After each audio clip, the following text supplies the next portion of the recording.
ഈ ഡയറക്ടേഴ്സിന്റെ ബ്രാക്ക് മേടിക്കാൻ താല്പര്യമില്ലാത്ത ഒരാളാണ്. അല്ല വേറൊന്നുമല്ല, എവിടെയോ പോയി നോക്കിച്ചപ്പോ ജോത്സ്യം പറഞ്ഞു ഒരു ഡയറക്ടർ ശാപം കാണുന്നു, ഇതിന് എന്താണ് പ്രതിവിധി എന്ന് ചോദിച്ചപ്പോൾ പറഞ്ഞു 10 ഡയറക്ടേഴ്സിന്റെ ഇഷ്ടപ്രകാരം പടം ചെയ്യുക. അങ്ങനെ 6ാമത്തെ ഡയറക്ടർ ആയത്. പിന്നെ കുട്ടി ചോദിച്ചല്ലോ ഗ്യാപ്പില്ലാതെ 13-ാം തീയതി ഉച്ച മുതൽ 14 വരെ ഫ്രീയാ, വേണമെങ്കിൽ ഉപയോഗിച്ചോ. ഡേറ്റ് അങ്ങനെ തന്നെയായിരുന്നു ചേച്ചിയുടെ, ഭയങ്കര ടൈറ്റ് ഡേറ്റ് ഇത് കേക്ക് ജോണി ചേട്ടൻ ഇതൊക്കെ പറയുന്നില്ലേ, ഈ ജോണി ചേട്ടൻ ഇടയ്ക്ക് വിളിക്കുമ്പോൾ ഞങ്ങളൊരു 3 പടം, ഈ പടം ഉൾപ്പെടെ ഞങ്ങൾ ഒരു 3 പടം, പ്രിൻസ് ആൻഡ് ഫാമിലി, ഈ സിനിമ, സ്വർഗം, അല്ല ഈ 3 പടം ഞങ്ങൾ ഒരുമിച്ച് ചെയ്യുക, ഒരേ ടൈമിൽ മാറി മാറി ചെയ്യുക. അപ്പൊ ഇടയ്ക്ക് ഞാൻ ഇല്ലാത്ത സീക്വൻസ് ഇവിടെ വരുമല്ലോ, അപ്പൊ ജോണി ചേട്ടൻ അഡ്ജസ്റ്റ് ചെയ്യണം, മറ്റിടത്ത് ഞങ്ങൾ കോമ്പിനേഷൻ ആയിരിക്കും.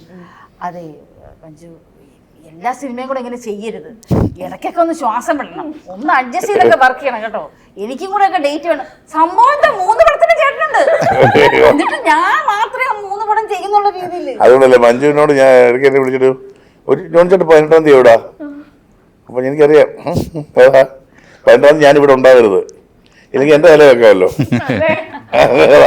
അയ്യോ ആരാ 10 തലയാ തനി രാവണി.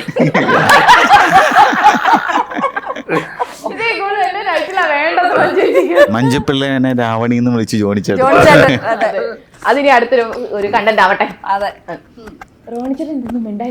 ഇല്ല പറയുന്നില്ല, കഴിഞ്ഞ പ്രാവശ്യം നേരത്തെ പരാതി പറഞ്ഞതാ, അതാന്ന് തോന്നുന്നു മിണ്ടായിരിക്കണേ, പറ്റൂല. അല്ല പറയുന്നുണ്ടല്ലേ,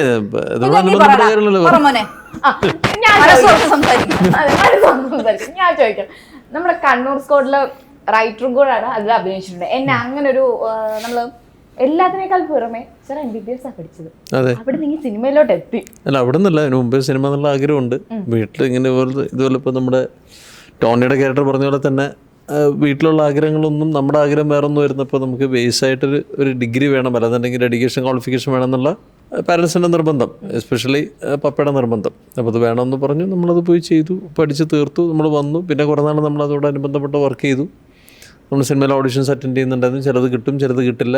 കൊച്ചു കഥാപാത്രങ്ങൾ ചെയ്തു. പിന്നെ അത് കുറച്ചുകൂടി വലിയ കഥാപാത്രം ആനന്ദം വന്നപ്പോൾ ഒരു ബ്രേക്ക് വന്നു. പിന്നെ കോവിഡ് വന്നപ്പോൾ നമ്മളിതോട് അനുബന്ധപ്പെട്ട എഴുത്ത് പരിപാടിക്ക് നമ്മളിരുന്നു. അത് കഴിഞ്ഞ് പിന്നെ പടം ഇറങ്ങി, അതിന് വേറെ ഒരു ചരിത്രമായിട്ട് മാറിയത്. ഡോക്ടർ പണി വിട്ടാൽ കുറെ രോഗികൾ രക്ഷപ്പെട്ടു. പക്ഷെ അങ്ങനെ കളിയാക്കരുത് കേട്ടോ, എന്റെ കയ്യിലെ മറ്റേ ടെൻഡനൈറ്റിസ് കണ്ടുപിടിച്ചത് ഇവനാ. ഞങ്ങൾക്ക് ഒരുമിച്ച കോവിഡ് വന്നത്. ഈ പുള്ളി എന്നിട്ട് രാവിലെ വിളിച്ച് ടെൻഷൻ അടിപ്പിക്കും, നീ നടക്കുമ്പോൾ 15 സ്റ്റെപ്പൊക്കെ നടന്നില്ലെങ്കിൽ. എനിക്ക് ഒടുക്കത്തെ പേടിയാ. അപ്പം ഞാനിത് കഴിഞ്ഞപ്പോൾ എനിക്ക് റോണിവാട് സെറ്റിൽ ചെന്നിട്ടാണ് എനിക്ക് കിട്ടിയത്.